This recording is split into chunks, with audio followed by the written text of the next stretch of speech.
ಮಧ್ಯೆನೇ chair ಹಾಕೊಂಡು tea ಕುಡಿಯುತ್ತಾ reels ಮಾಡಿದಂತ ವ್ಯಕ್ತಿಗೆ ಈಗ ಪೊಲೀಸರು ಬಿಸಿ ಮುಟ್ಟಿಸಿದ್ದಾರೆ.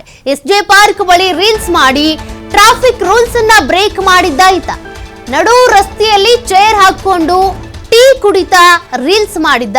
ಆ ರೀಲ್ಸ್ ಅನ್ನ ಸೋಷಿಯಲ್ ಮೀಡಿಯಾದಲ್ಲಿ ಅಪ್ಲೋಡ್ ಮಾಡಿದ್ದ. ಸದ್ಯಕ್ಕೆ ಆ ರೀಲ್ಸೇ ಆತನಿಗೆ ಮುಳುವಾಗಿದೆ. ಎಸ್ಜೆ ಪಾರ್ಕ್ ಬಳಿ ರೀಲ್ಸ್ ಮಾಡಿ ಟ್ರಾಫಿಕ್ ರೂಲ್ಸ್ ಅನ್ನ ಉಲ್ಲಂಘನೆ ಮಾಡಿದಂತ ವ್ಯಕ್ತಿಗೆ ಪೊಲೀಸರು ಬಿಸಿ ಮುಟ್ಟಿಸಿರೋದು. ಸೋಷಿಯಲ್ ಮೀಡಿಯಾದಲ್ಲಿ ವಿಡಿಯೋ ವೈರಲ್ ಆಗ್ತಾ ಇತ್ತು. ಅದನ್ನು ನೋಡಿದ ತಕ್ಷಣ ಪೊಲೀಸರು ಕ್ರಮ ತೆಗೆದುಕೊಂಡಿದ್ದಾರೆ. ಎಸ್ಜೆ ಪಾರ್ಕ್ ಠಾಣೆಯ ಪೊಲೀಸರು ಆರೋಪಿಯನ್ನ ಬಂಧಿಸಿ ಬಿಸಿ ಮುಟ್ಟಿಸಿದ್ದಾರೆ. ನಡು ರಸ್ತೆಯಲ್ಲಿ ಚೇರ್ ಹಾಕೊಂಡು ಟೀ ಹೀರುತ್ತಾ ಬಿಲ್ಡಪ್ ಕೊಟ್ಟಿದ್ದಂತ ವ್ಯಕ್ತಿಗೆ ಈಗ ಪೊಲೀಸರು ಬಿಸಿ ಮುಟ್ಟಿಸಿರೋದು. ಪೊಲೀಸರ ಅತಿಥಿಯಾಗಿದ್ದಾನೆ ನಡು ರಸ್ತೆಯಲ್ಲಿ ಚೇರ್ ಹಾಕೊಂಡು ಟೀ ಕುಡಿತಾ ರೀಲ್ಸ್ ಮಾಡಿದಂತ ವ್ಯಕ್ತಿ. ನೋಡಿ, ಆ ರೀಲ್ಸ್ ನ ದೃಶ್ಯವನ್ನ ನೀವು ಗಮನಿಸ್ತಾ ಇದ್ದೀರಾ.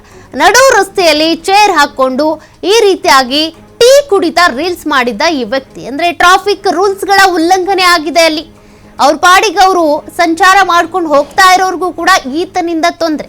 ಏನಾದ್ರೂ ಅಪಘಾತ ಆದ್ರೆ ಯಾರ್ ಹೊಣೆ, ಯಾರ್ ಜವಾಬ್ದಾರಿ ಹೊತ್ಕೊಳ್ತಾರೆ?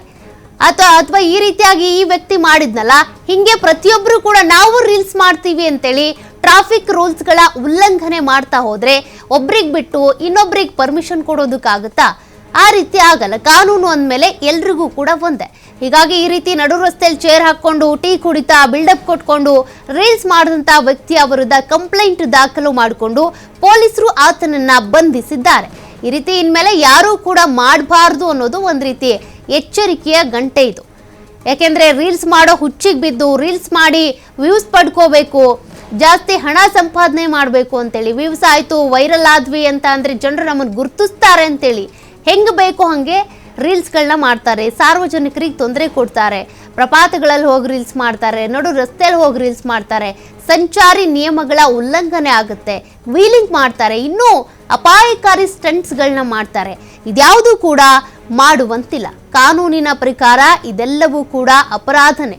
ಹಾಗಾಗಿ ಈತನ ವಿರುದ್ಧ ಕೂಡ ಕಂಪ್ಲೇಂಟ್ ದಾಖಲಾಗಿದ್ದು ಪೊಲೀಸರು ಬಂಧಿಸಿದ್ದಾರೆ. ಅದಕ್ಕೆ ಸಂಬಂಧಪಟ್ಟಂತೆ ಏನು ಫೈನ್ ಹಾಕ್ತಾರೋ ಅಥವಾ ಶಿಕ್ಷೆ ಕೊಡ್ತಾರೋ, ಏನು ಕಾನೂನಿದೆ ಆ ರೀತಿಯಲ್ಲಿ ನಡ್ಕೊಂಡು ಆತನಿಗೆ ಬಿಸಿ ಮುಟ್ಟಿಸಿ ಕಳಿಸ್ತಾರೆ.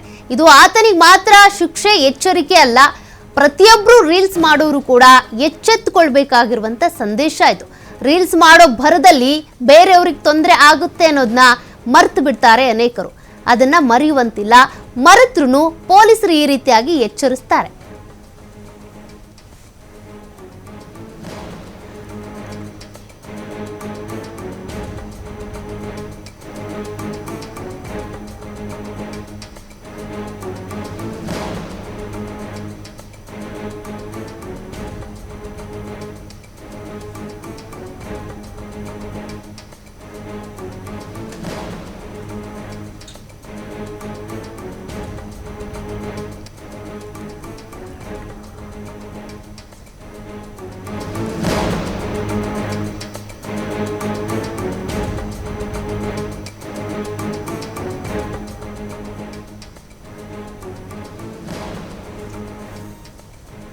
ಮತ್ತಷ್ಟು ಡೀಟೇಲ್ಸ್ ಕೊಡ್ತಾರೆ ಪ್ರತಿನಿಧಿ ಗಣೇಶ್.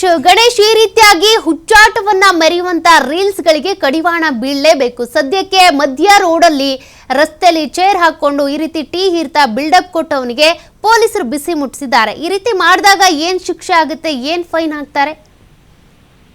ಖಂಡಿತವಾಗ್ಲೂ ವಾಹನ ಸವಾರರಿಗೆ ಅಡ್ಡಿಪಡಿಸುವಂತದ್ದು, ಜನಸಾಮಾನ್ಯರ ದಿನನಿತ್ಯ ಚಟುವಟಿಕೆಗೆ ಅಡೆತಡೆ ಉಂಟು ಮಾಡುವಂತದ್ದು ಕಾನೂನು ಬಾಹಿರ. ಇದು ಒಂದು ರೀತಿಯಲ್ಲಿ ಸಾರ್ವಜನಿಕ ಹಿತಾಸಕ್ತಿಯ ಅಡಿಯಲ್ಲಿ ಬರುವಂತಹ ಕೇಸ್ ಆಗುತ್ತೆ.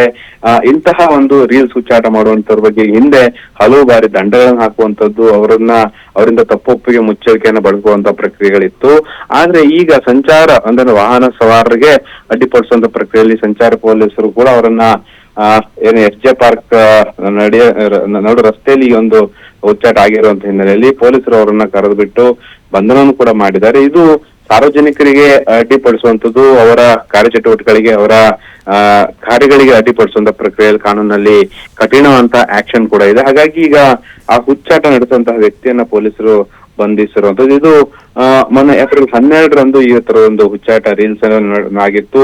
ಎಸ್ಜೆ ಪಾರ್ಕ್ ಬಳಿ ನಡು ರಸ್ತೆಯಲ್ಲಿ ಚೇರ್ ಹಾಕಿ ಕೂತ್ಕೊಂಡು ಒಂದು ರೀತಿಯಲ್ಲಿ ಮೋಜು ಮಸ್ತಿ ಮಾಡುವಂತದ್ದು, ಟೀ ಕುಡಿಯುವಂತದ್ದು, ಈ ಸಿನಿಮೆಯ ರೀತಿಯಲ್ಲಿ ವರ್ತಿಸುವಂತ ಸಿನಿಮಾದಲ್ಲಿ ಕಂಡು ಬರುವಂತಹ ದೃಶ್ಯಗಳೇನಿರ್ತದೆ ಆ ರೀತಿಯಲ್ಲಿ ವರ್ತಿಸುವಂತ ಪ್ರಕ್ರಿಯೆಗಳಾಗಿತ್ತು. ಹಾಗಾಗಿ ಈ ತರದ ಹುಚ್ಚಾಟವನ್ನು ಹಿಡಿದಂತಹ ಪುಂಡನನ್ನ ಈಗ ಸಿಟಿ ಪೊಲೀಸ್ ಅವರು ಬಂಧಿಸಿದ್ದಾರೆ. ಇದು ಸೋಷಿಯಲ್ ಮೀಡಿಯಾದಲ್ಲಿ ಬಂದಂತಹ ಒಂದು ಘಟನೆಯನ್ನು ಆಧರಿಸಿ ಅಥವಾ ಆ ಒಂದು ವಿಜುವಲ್ ವೈರಲ್ ಆಗ್ತಿರೋ ಹಿನ್ನೆಲೆಯಲ್ಲಿ ಬಂದಿರುವಂತದ್ದು. ಈಗ ಒಂದು ರೀತಿಯಲ್ಲಿ ಈ ಬಗ್ಗೆನೂ ಕೂಡ ಸಾಕಷ್ಟು ಕ್ರಮಗಳಾಗ್ಬೇಕು ಅನ್ನುವಂತಹ ಆಗ್ರಹಗಳು ಕೂಡ ಸಾರ್ವಜನಿಕ ವಲಯದಲ್ಲಿ ವ್ಯಕ್ತವಾಗ್ತಾ ಹಿನ್ನೆಲೆಯಲ್ಲಿ ಕಾನೂನು ಅಡಿಯಲ್ಲಿ ಈಗ ಶಿಸ್ತು ಕ್ರಮಕ್ಕೆ ಪೊಲೀಸರು ಮುಂದಾಗಿರುವಂತದ್ದು.